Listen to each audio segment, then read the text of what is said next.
I'm Tasha Reed. And I'm Jim Wallace. You're watching Surviving the Storm. The howling winds of the sheets of rain that are continuing to just pound away across all areas of South Georgia right now. We're talking about winds in excess of 120 miles per hour, possibly as high as 160 miles per hour. Southern line is moving at about 55 miles per hour, and at the Dothan Airport just rolled through there. You need to treat this hurricane like a long-lived tornado.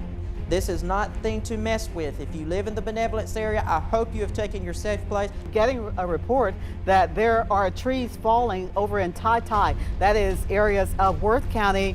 But Mexico Beach, Port St. Joe, Cape San Blas, these areas are going to get walloped. Thunderstorm warning, a brand new severe thunderstorm warning for portions of Clay County, Baker County, and Early County. That's until 6:30 tonight. Winds 60 miles per hour and gusts higher than that. Penny-sized hail will be possible as well. This is a very serious situation. We need to get in the safe room immediately. These areas are under the gun. Get into an interior room on the lowest floor of your home. Cordele along 41 up toward Richwood. I still want you to be in the lowest level, most interior portion of your home. So if you're underneath that tornado warning, you need to get into your safe room. Nashville, you're next up. An observed tornado for Berrien, Cook, and Lanier counties. You need to be finding that spot right now. Lowest level, most interior portion of your home. These areas right now are, yes, getting in on the brunt of Hurricane Michael. You're watching WALB's First Alert Weather. Weather Aware, Surviving the Storm. Hurricane season is here. What we've already seen with Arthur, Bertha, and Cristobal, it will likely be one for the books. Over the next half hour, our expert team of meteorologists will walk us through this season's outlook, the impact of the pandemic on preparation, and the changes you need to make now to stay safe. Well, before we dive in, meteorologist Matthew Crumley breaks down 5 key terms you need to know to stay weather aware. South Georgia usually sees minimal effects from tropical storms and hurricanes, but as we saw with Michael, we can expect tropical storm force and hurricane force winds from time to time. Here are some definitions that you need to know. A tropical storm watch means tropical storm force winds between 39 to 74 miles per hour are possible within 48 hours. A tropical storm warning means those winds are expected within 36 hours. A hurricane watch means hurricane force winds over 74 miles per hour are possible within 48 hours. A hurricane warning means those hurricane force winds are expected within 36 hours. And as with Michael, an extreme wind warning means sustained winds of over 115 miles per hour close to the eye wall are expected within 1 hour. Most of the time, South Georgia sees multiple hazards, including flash flooding as well as tornadoes from landfalling tropical systems in our area. Each year, forecasters in the National Hurricane Center, they put out a season forecast. Now, these forecasts never tell you where the storm might strike. Meteorologist Chris Zellman takes a look at forecasting the 2020 hurricane season. The 2020 Atlantic hurricane season is off to a record start, and it is forecast to be busy. Factors include La Nina in the Pacific. When you have neutral to La Nina conditions, that wind shear or tearing apart at vertical levels in the atmosphere is not present. So it's easier for the storms to structurally form. Also, above average sea surface temperatures help fuel the storms. A lot of the Gulf of Mexico, for example, was a good 1 to 2 degrees Fahrenheit above the 30-year average. Unfortunately, these forecasts rarely tell you who they may affect. Andrew was a massive, massive storm and an otherwise not a very active overall season across the entire Atlantic basin. Forecasters look for origin regions. One of them is off the coast of Florida early in the season. Arthur and Bertha formed in those locations in the month of May. Classic early season systems. Obviously, having 3 systems named so early is not classic, though. June, of course, that system developed down in what was called the Central American Gyre, where winds collide across Central America, spin up, and then move into the Gulf of Mexico. Classic here with Cristobal and its approach across the northern Gulf Coast. So we can look at those origins, but we can also look at the time of the year and when is most favored for us to have a tropical system. July, we get a downturn. August, we get an upturn. But of course, in July, we had Alberto here in South Georgia, so it only takes one, right? We've also have the origin farther east, and that origin region means an expansive area of ocean that could produce more and more hurricanes. And so September 11th is the peak, but we got a secondary peak in middle October. We also looked back to past seasons and what kind of patterns we had. And the pattern is key for those seasons that are very similar to this season on where these storms may develop. So here is the best guess right now and the outlook for our area, more likely across the northern Gulf Coast, not quite including though Panama City eastward across the Big Bend, more likely down in South Florida where they have yet to have a system affect them, and then more likely across the Carolinas. Statistically, one area of the coastline might be more favored than the other, but that's about as far as we can go. If you try to tell somebody in May that they're going to get a hurricane at the end of August or September, and we feel pretty good that you're going to get a hurricane in August and September, you can't say that in May. That's just, there's no skill in that at all. Warming oceans can produce more storms, more intense storms, but also storms that produce much more rain. And of course, flooding is the greatest threat from tropical storm systems here in Southwest Georgia. Well, when severe weather strikes, first responders are forced to react at a moment's notice, oftentimes in the aftermath of unpredictable Mother Nature. A major lesson learned during Hurricane Michael was about the role of communications during disasters. Heading into severe weather season, you'll need a survival kit. I'll show you what to put in it. WALB's First Alert Weather, Weather Aware, Surviving the Storm. We'll be right back. You're watching WALB's First Alert Weather, Weather Aware, Surviving the Storm. We've all heard the saying, communication is key, but that phrase took on a new meaning for area first responders working around the clock to keep you safe during Hurricane Michael. In an exclusive interview, Chief Meteorologist Yolanda Amadeo sat down with the former Dougherty County EMA specialist, Jenna Chang, talking about the lessons South Georgia learned from that storm. We didn't have a hurricane last year that impacted us directly, but that doesn't mean we couldn't have one this year.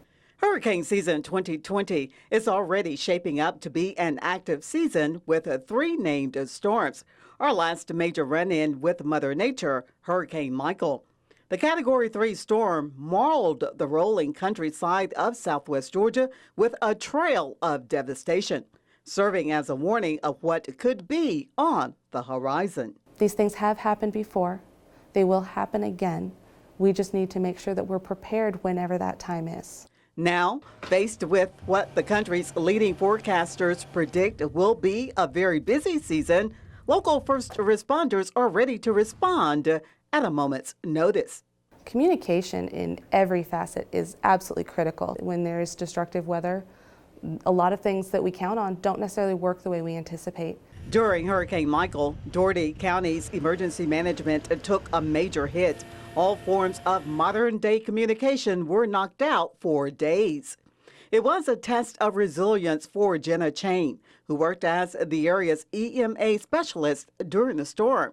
But she acknowledges South Georgia learned a valuable lesson. You can never have too many contingency plans. You can never have too many backups of communications. And you can never plan too far out to make sure that you have what you need and that you're able to support the people depending on you. Now, amid an unprecedented pandemic, area first responders face another hurdle: coordinating emergency plans during COVID-19. We've done a lot more with distance coordination. So instead of having all of our meetings face-to-face, we have them via telephone or via email or Skype. Just like they're doing in the community with the different task forces, we're all meeting remotely so that we can still do that coordination without coming into close contact. Those plans start with emergency response teams, but they end with you. Some parts of planning and preparedness don't change, regardless of what else is going on. Chang stresses there are 3 things you can do now to prepare for any severe weather event. Make a plan for your family. Know where to go to protect yourself from severe weather, and have an emergency supply kit. Above all, Chang wants you to remember your humanity. If we can all remember to be a little bit patient with each other, to be a little bit kind to one another, and to do whatever we can to help ourselves and our neighbors, we'll be able to get through whatever disaster strikes. The best way to stay ahead of the storm is to download our weather app. At your fingertips, you'll have watches and warnings. Go to the weather tab on WLB.com and we'll show you how to do it. Overcoming an unprecedented disaster like we saw 2 years ago made us South Georgia strong. Well, now we're faced with another obstacle, surviving a storm during the pandemic. The steps you can take now to ensure you're ready for whatever weather is headed your way. WALB's First Alert Weather, Weather Aware, Surviving the Storm. We'll be right back. You're watching WALB's First Alert Weather, Weather Aware, Surviving the Storm. We're still battling the COVID-19 pandemic as the 2020 Atlantic hurricane season ramps up. So what steps can you take to keep you and your family safe and healthy? Well, First Alert forecaster Bradford Ambrose walks us through what you can do. Local public health officials are stressing the importance of preparing ahead of a storm. They say now is the time to stock up on water, emergency food, and gas to avoid the big rush before a storm. Sometimes people are scrambling to get items, and that puts us more at risk if we're in grocery stores and home goods stores where we're trying to get these things at the last minute. We're more likely to be in groups of people, and that's the thing we want to avoid during COVID-19. Green says if you're sheltering from a storm away from home, remember to remain 6 feet apart from others. She also says to have 2 face masks per person. Green recommends stocking up on hand sanitizer, soap, and sanitizing wipes. She says local leaders are already looking for shelters that meet CDC and state guidelines. Community leadership is already trying to look for those sites and trying to plan for that as safely as we can, knowing that COVID-19 is a risk and a concern. Green says we should keep mental health in the forefront of our mind. She says many people are already stressed because of the pandemic, and a severe weather event could make it worse. That's been taxing to a lot of people's emotions, and so we want to remind people to seek help if they're having some issues coping with all these tremendous stressors. I think we can all agree preparedness is key when it comes to any emergency situation. And one of the best things you can do to get ready is to pack a disaster kit. Chief Meteorologist Yolanda Amadeo breaks down the top items to put in it. I'm Chief Meteorologist Yolanda Amadeo at WLB News 10. And as we prepare for disasters, especially this upcoming hurricane season, which is expected to be above average, well, we all need a disaster kit. And joining me today to make sure that you have the supplies that you need is Chad Carden. He's with the Mitchell EMC. He is Vice President there of Consumer Services. So Chad, you brought all your supplies here, and we're going to help all of our viewers get ready for this upcoming season. All right. Everything that we have that we put in a disaster relief kit is pretty much anything you can just pick up at a local store. It's all relatively inexpensive. But we'll start here and work our way down. You always want to start with some water. And it's recommended that you have about 1 gallon of water per person. Because we want 3 days of supply, right? Right. So however many people you need to prepare for, just prepare for 1 gallon per person per day of water. And then we have a first aid kit that we recommend going in there. A multi-purpose tool, to have, flashlight, extra batteries, and then we have some peanut butter that we keep in ours. You want to have non-perishable food items, canned foods, canned meat, canned fruits. And I think it's also important too to make sure that you have something that you like to eat. You don't want to be without any way to prepare your food and have to eat something you really don't like. Right. Anything, if you got kids, you may want to have snacks for kids and things like that, but you don't want to have something that you got to heat up because you may not be able to heat it up. Exactly. So we have, down here we have tuna and we have crackers and things. So it's pretty much whatever you like that you want to have. But we also recommend with the flashlight, always have some extra batteries, because you see here we have a weather radio. You can either have a battery operated, battery powered, or one with the hand crank that goes in there. One thing we're adding now that we recommend during today's times with the COVID-19 going on is a mask and some hand sanitizer. This is not one of those things that's normally in the kit, but we recommend that it be in there now. So that's a good thing to go in there as well. Especially with social distancing, right. And you may have to leave your home and actually go to a shelter, right. And that way you are prepared. And you don't know how many people will be there, how close you'll have to be, so it's good to be prepared for that. Exactly. And then moving on down the line, you always want to have some extra cash, because when a storm comes through, whether it be a hurricane or tornado, the possibility that ATMs will be out of power is always there. So you want to have some extra cash on hand. Have a whistle there. just to, hey, if you notify someone that you may be in trouble. Wow, okay. You know, or a way to be heard. A can opener for your canned food that you may have in your kit. I think that's one thing a lot of people forget. They buy canned goods, which are non-perishable, and then when they get ready to eat, well, they can't open the can because they don't have a can opener. Right. Yeah, It's something that costs about a couple of dollars in the store. That's right. Okay. Easily overlooked too. And then we have, you know, some sanitary items or, you know, personal hygiene items in there as well that you want to have. And we always want to have some medication. Whatever kind of medication you're on, and that'll vary from person to person. But you know, it's always good to have 3 to 7 days of medication on hand in the kit. And on the end of the table there, we have a phone charger. You're going to have your cell phone, right? And that one that we have is already charged. You know, you keep it charged up ahead of time. That way, you just carry it with you, and you don't have to depend on electricity. It's fully charged. Because the power will go out on your cell phone. Right. Yeah. So make sure that prior to the storm that it is fully charged, and in the event you're in there without power for several days, then you have your backup with this power bank. Right. Mm-hmm.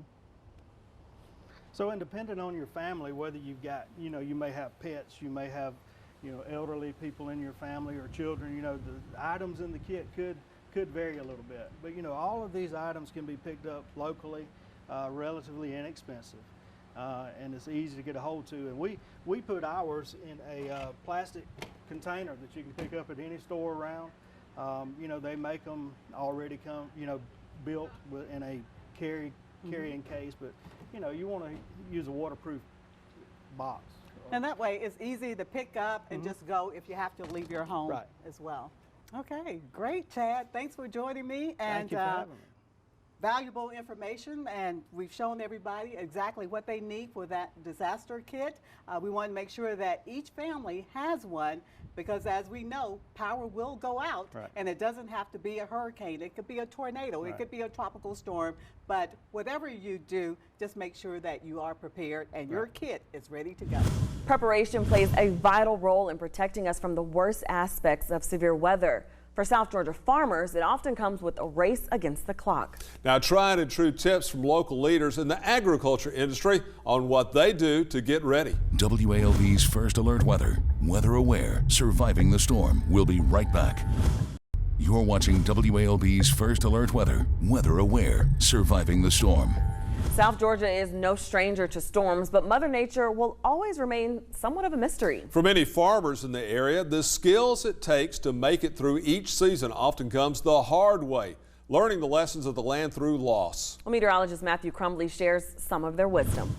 Mid-October 2018, Georgia's agriculture industry took a devastating blow. Hurricane Michael pummeled farmers and ranchers, causing more than $2.5 billion in losses. Think about all the work and money and effort that was put into it. We were prone to have one of the best years that we've had in recent memory, and overnight it was just wiped out. Every year, they pray for the best and brace for the worst. The peak of the Atlantic hurricane season comes around mid-September, the same time harvests begin. As the wife of a South Georgia farmer and senior marketing specialist with Ag Georgia Farm Credit, Shannon sees the detriment of severe weather twofold.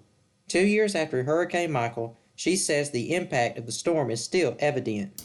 I don't think that we fully recovered. I don't know how long it may take to recover from something like Hurricane Michael. Brian Ponder is a farmer from Omega. For him, the battle against bad weather starts with planning and perseverance, but it always ends with prayer. You just do everything that you can do. You just prepare as fast as you can. He watches the weather and warns, when a storm's approaching, time is of the essence. Irrigation pivots are moved, generators are checked, and food is stocked away for livestock. Do everything that you can do, and when the rain starts falling and the wind starts blowing, if you've done everything that you can do, just know that you've done all that you can do, and that's it. You've done your part. The rest of it's up to God. For area homeowners, these are steps you can take right now to limit the damage to your home and property before a storm hits. Brett Hancock with Green Acres Tree Service and Land Clearing says take a walk around your property. Look for leaning trees, broken limbs, and trees with large canopies. If you got hanging limbs, you need to get a tree company in, get them pruned up, keep them from falling. Leaning trees, if they're around the house, go ahead and get them taken down. Trees with large canopies, prune them up, reduce some of the sail in the tree, keep some of the wind from blowing them over. Hancock says over the past 5 years, he has seen trees topple into houses and across power lines. Sometimes he says that damage could have been prevented. Hancock also tells us it's important to move fast if you have damage to your home. Best thing to do is if you got any damage to the home, get a hold of your insurance company. Go ahead and get that ball rolling. Go ahead and call the tree company. If there's a tree in the house, go ahead and get a hold of the tree company so we can get the crane or do whatever kind of removal service we need to do. That way we can get the roof tarped up and prevent any further damage to your home. Hancock warns that pruning trees before a storm hits can actually help prevent costly repairs. This is just part of how the First Alert Weather Team helps you before, during, and after a storm. They post exclusive content for you on our website. Under the Weather tab, you'll find evacuation routes, a step-by-step guide to programming a NOAA weather radio, printable checklist for emergency kit supplies, and much, much more. Thank you for watching. Thank you for watching WALB's First Alert Weather, Weather Aware, Surviving the Storm. WALB would like to congratulate Chief Meteorologist Yolanda Amadeo on serving Southwest Georgia for 25 years.